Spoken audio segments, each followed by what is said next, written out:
Diluc. Ever since the game came out, I didn't really like him. He is overpowered and overrated, and his playstyle is extremely boring. Tap the attack button 3 times, tap the special attack button 1 time. Repeat for eternity. I mean, I don't want to complain. I got Diluc in my first few wishes and he was making the game really easy. I didn't have to suffer so much while progressing through the game like many others did with only 4 stars. But seeing this character's back for so many times just because he is good and not because I like him made me hating him a bit after a while. And I don't like that. I don't want to hate. Diluc deserves as much love as any other character, so if I start hating him, clearly there is something wrong with my perception about him. I don't understand him. And I'm going to fix that. And that is exactly why this video exists. I will address everything I don't like about this character and then dive deep into his potential design philosophy so I can then look at him with a healthy perspective. This is going to be a bumpy ride, but I'm sure you will enjoy this as much as I do too. It is also really fitting that I make a video that is a little more lore-oriented, because in the other video, you made it abundantly clear that you lovely souls like my voice, so I'm giving you more of it. I especially want to follow this comment because it felt genuine to me, so thank you. It has been some time. But now, let's analyze. Normally, when you first meet a person, you would encounter them out in the open, on the street, or they are introduced to you by a friend. At best, you have a general idea about the person you are meeting, but can't really form a statement about them outside of our intuitive first impression. Now, is that the same for a fiery, red-haired, rich business gentleman Diluc whole Mondstadt and beyond is talking about? I don't think so. I think it is very unlikely for you to meet him first when you casually walk through your local park at Sunday noon.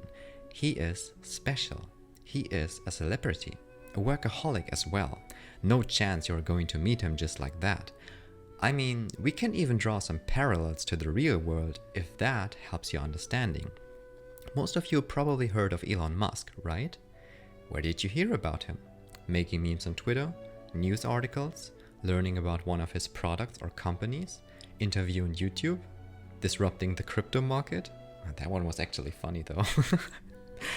Whatever it was, I highly doubt that any one of us could say that they first heard about Elon when they met him in a pub or something. If that happened to you, I would definitely want to have a word with you. Now, back to Genshin, it was really similar for us with Diluc as well, wasn't it? We didn't get to see Diluc on our own, but rather the internet was flooded with content about how broken Diluc is, and everyone wanted him at the release of the game. And possibly even now, but there are new characters and people are more interested in that, but whatever, that's not important. And in-game it is no difference. We are introduced to him with an edgy, epic fight scene, where he then shares a mysterious monologue with Kaya. Or Kaya? Doesn't matter, not too sure. Sorry if I butchered that. And back in Mondstadt, we see this woman at the flower shop swooning endlessly about Diluc and that she wants to be his love interest. Girl. Are you okay? He is right there. You can talk to him, maybe? No? Okay, you're lost then. Oh yes, can we talk about this for a second? How in the world is everyone thinking that he is attractive? I'm not talking about the citizens, I'm talking about you. Yes, you. Before you knew that Zhongli existed, you were ready to simp your whole bank account for this Genshin equivalent of Shadow the Hedgehog. Or more like Edgehog.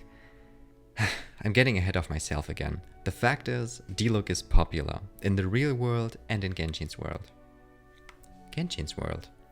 What was the continent called again? Tivat? Taviat? Tayfat? What? Can you please help me pronounce that? Why am I so bad at this? Anyway, I was getting pretty close to having a natural bonding experience with Diluc because when I first played Genshin I had no clue about the characters at all, but I still managed to get Diluc in my first 20 wishes? Or maybe it was even 10. Yes, I think I actually got him in my very first 10 pull on the Venti banner. Yes, and I also tend to get very lucky in games, get used to it. So I got this impressive animation with the golden gleam and I thought to myself, what is going on? Is this scripted? I thought this is supposed to be rare. I was just accepting my fate rather than questioning it. Well, saying that right after I just questioned it and tried to get to know this character myself. But it didn't take people too long to get to my stream and see Diluc and tell me how broken he is and how broken my luck is. Obviously. So I barely had a chance, but I got closer to being unbiased about these characters than most people, I assume.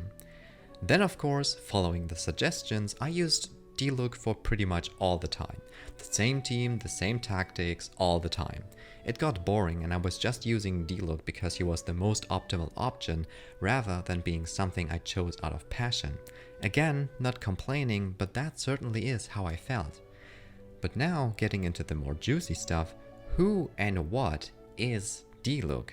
Well, he is rich, a good fighter, is liked by most, was a Favonius knight in the past, and shares a bond with Kaeya. We all know that. Let us go deeper. First, let's cover his element. How does he express his vision? I think it would be the easiest if we just put him besides all the other pyro users, don't you think? Now, look at it. Do you notice anything? Compared to most characters, he is very reserved in showing that he is from the pyro element. Sure, he has red hair, but he is born with that, so that doesn't count. His clothing is also not as revealing as Yanthei's or Bennett's, which is often symbolizing the hot and heated nature of pyro. And he is also not as outbursting and passionate as Xin Yang or Shang Ling. For another example, we can look at his fighting style. It is just so uninspiring. It is lacking firepower. Pun fully intended. He just slams his claymore into the ground with elemental charge and ends the chain with an athletic show-off. Everyone can do that. His elemental burst, however, is a little more interesting, because he chooses to express his element with the symbol of the phoenix, which is highly associated with fire.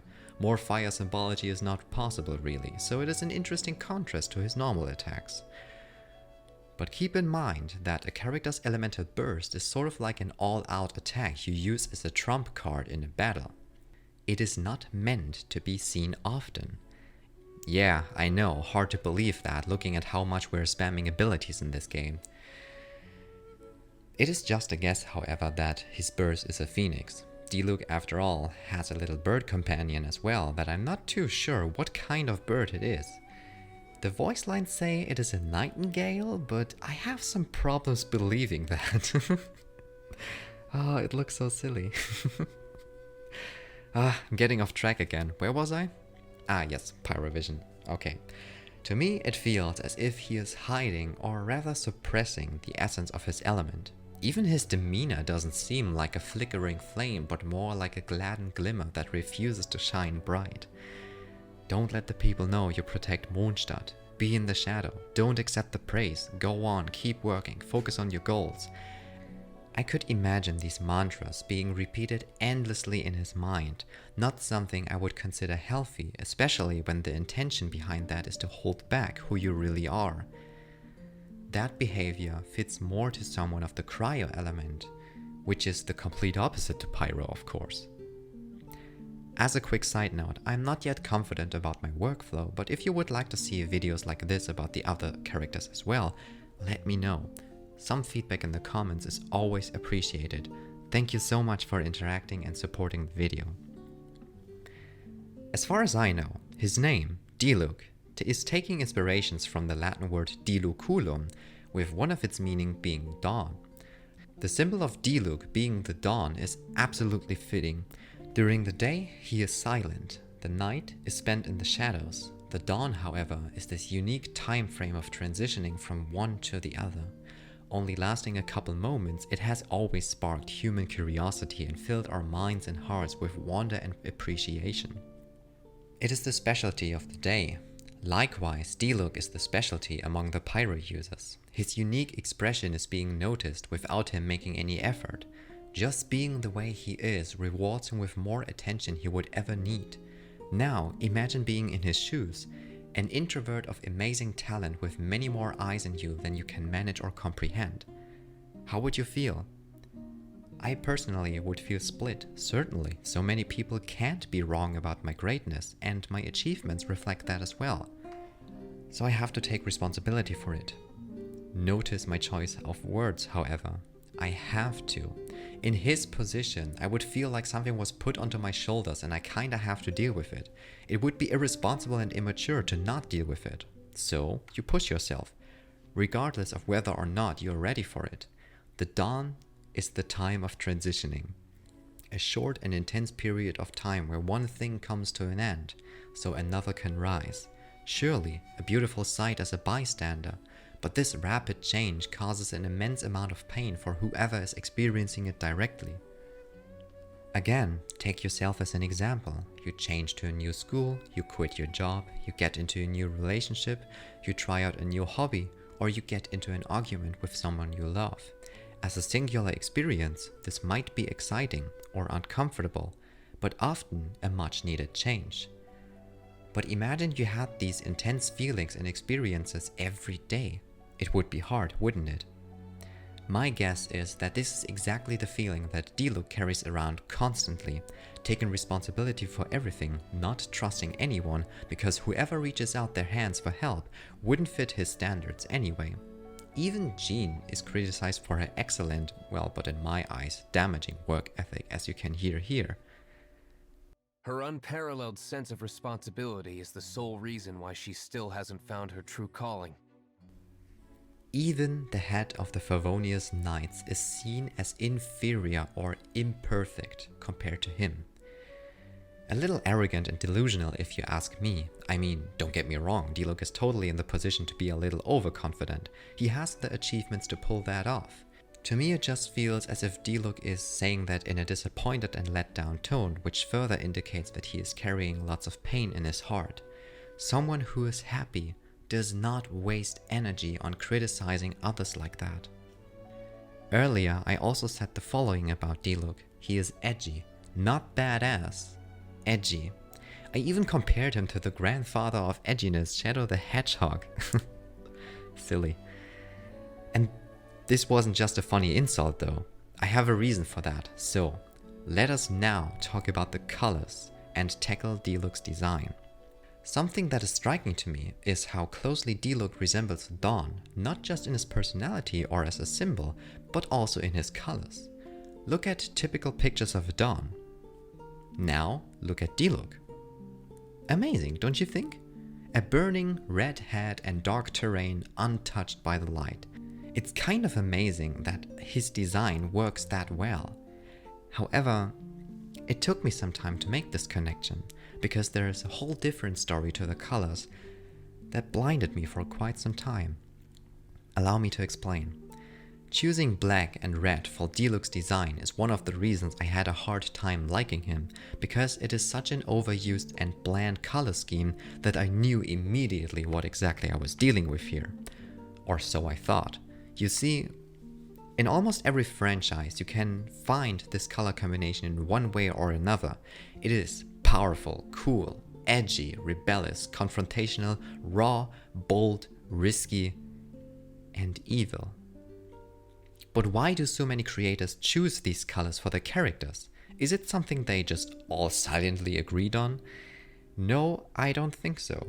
Even I myself have created a character in the past that fell right into this category. Sadly, I can't show it off because I'm a writer, not an artist. As you can see. Back then I wasn't aware of why I would create my character like that. I didn't put much thought into it. I just went with whatever felt right at the moment, but today it gets me thinking. Why is it so common? Possibly because these colors embody deeply rooted fears. Our fear of death. Black is a color almost always associated with death, darkness, and the unknown, or just negativity in general. In combination with red, you get the interesting dynamic of adding the element of blood and violence. Red is used as a signal for danger for a reason after all. It is a brutal sight and therefore such a popular combination because you can get a strong message across without much effort. It speaks to our instincts. We shouldn't forget, however, that red is also the color associated with love, passion, and drive. These gentle effects are hard to remember though when paired with black. Something else I want to bring to your attention though is how you can create a totally different effect when the colors are oriented to the complete opposite of the spectrum. If black and red is a color combination I previously disliked, what do you think is a character design I absolutely love? I give you a hint. If you take the color spectrum and move this here and switch from black to white, you get beautiful characters like these. Funny, right? These characters feel so powerful, otherworldly, and mysterious to me that I just can't help but loving them. What's funny about that, I also created a character with these exact colors as well, which again I can't show you because reasons. Sometimes I wish I knew an artist who could bring my creations to life. Whatever. Coming back to the color spectrum, don't you think it is absolutely amazing that by just using the opposite of the visible color spectrum we create such different effects? Maybe I should try to do something, redesign a bit and... Oh dear God! Oh, I did not expect it to look that different. Nah, it's not that bad, is it? This confuses me. I need your opinion on this. As you can see, very different effects. Purple and white, mysterious and humble, but powerful.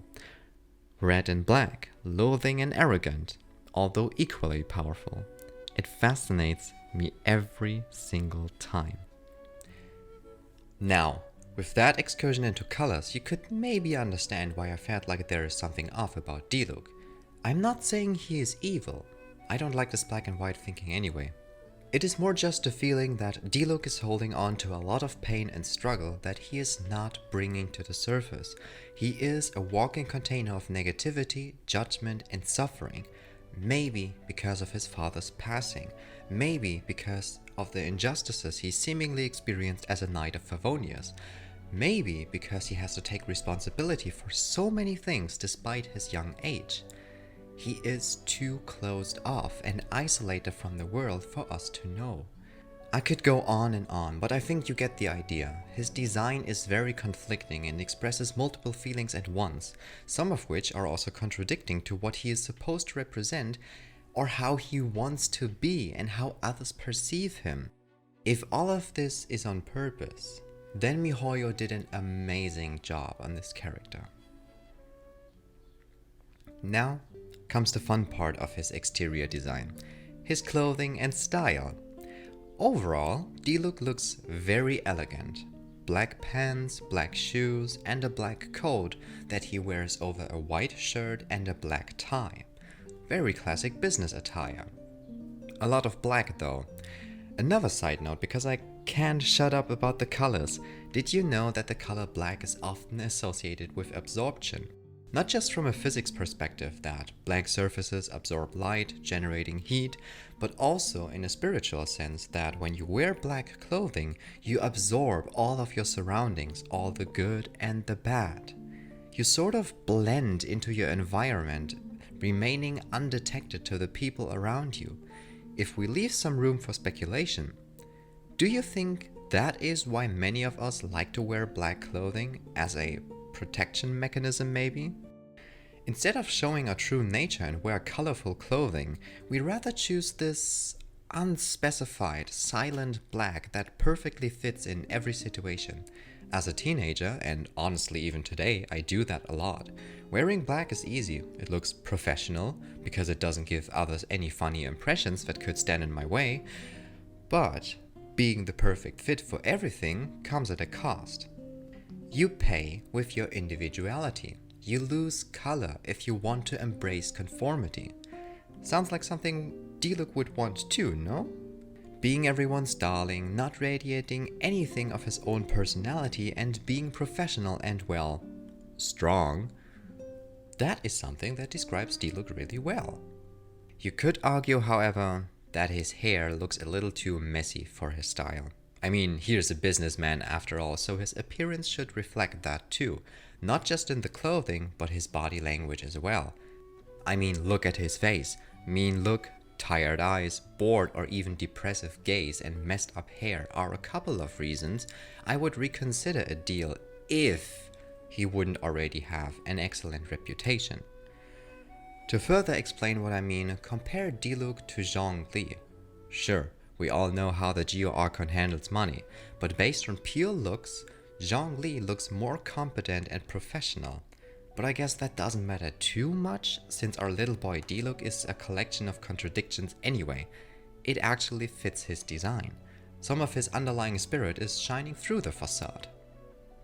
Now, I knew Diluc doesn't have much red in his clothing, but I have to admit, I never realized how much his clothing is actually lacking red. You can only find it in his vision, obviously, his tie and his gloves? Why his gloves? Out of all things. Well, I could maybe think of one thing. Do you remember his passive ability? Tradition of the Dawn Night refunds 15% of the ores used when crafting claymore-type weapons. Interesting. The way I want to see this is that Diluc's family, or whoever originated this blacksmith tradition, is passing this knowledge to the next generation, which in turn grants them this ability. Forging weapons is a very fine art which needs skillful hands. Could it be that Diluc's palms are one of the very few spots he shows color because it is something that needs his true strength? Is it something that he is passionate about? Wielding the very weapon you yourself crafted may fill his soul with joy, so at least his palms may show his true colors so that everything he touches carries his soul's essence. Well, getting a little artsy here, but maybe you catch my drift. This is how Diluc becomes the best version of himself in the most subtle way possible. Only show color where it is absolutely necessary. Otherwise, stay hidden. It is brilliant. No wonder he likes to play chess. But that is enough about the clothing. Let's talk about the gameplay real quick. My constant complaint about Diluc is that he is making the game too easy, and his uninspired moveset, as I said before, doesn't help that feeling. But you know what I think is interesting about this perspective? I only get this feeling when I'm doing mundane tasks like daily commissions, bosses, exploration, and farming. If I fight weekly bosses or do Spiral Abyss, however, well, that is a different feeling. There you need unparalleled strength, and Diluc suddenly becomes a little more fun. Doesn't that fit perfectly in his character as well? Diluc is not interested in mundane life and aims to achieve great things in life, get stronger and reach new highs. Now, I'm pretty sure that is not intentional in his design. I would be shocked if it was. But when I realized that, I could let go of the thought that Diluc's playstyle is boring because my mind can just be like, it kind of makes sense, yeah. It is really just me forcing a perspective into my mind so I experience less negative feelings about Diluc and everything, really. It's a fun little mental exercise to say, yeah, I don't like that, but what if I'm wrong? I love doing that, it's part of my daily life. So, now we've put a lot of work into analyzing Diluc and piecing his soul together. Diluc is a very busy man and has great visions for the future of his world. Sometimes he gets crushed by his own ideals and blames the world for not keeping up with his pace. In the future, I am looking forward to new story quests with Diluc because with some character development, he may turn into someone who sets the stage for a new dawn of a new world. That might be something we may see in the final chapters of Genshin. Especially this twisted bond between Diluc and Kaeya is going to become interesting soon. Everyone with eye patches is a little suspicious if you ask me, but that's a story for another day. Thank you for watching and listening. See you next time. Bye.